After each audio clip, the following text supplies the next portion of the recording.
तर नमस्कार मंडळी, आज आहे कोजागिरी पौर्णिमा.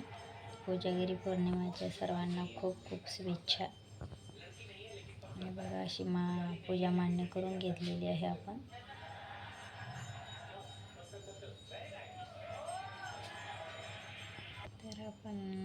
तर आपण अशी साधी सिंपल पूजा मांडून घेतलेली आहे. तर चंद्रदेव, इंद्रदेव, लक्ष्मी, कुबेरदेव असे देवांची एकत्रित पूजा करतात आणि आपण अशी साधी सिंपल पूजा मांडून घेतलेली आहे.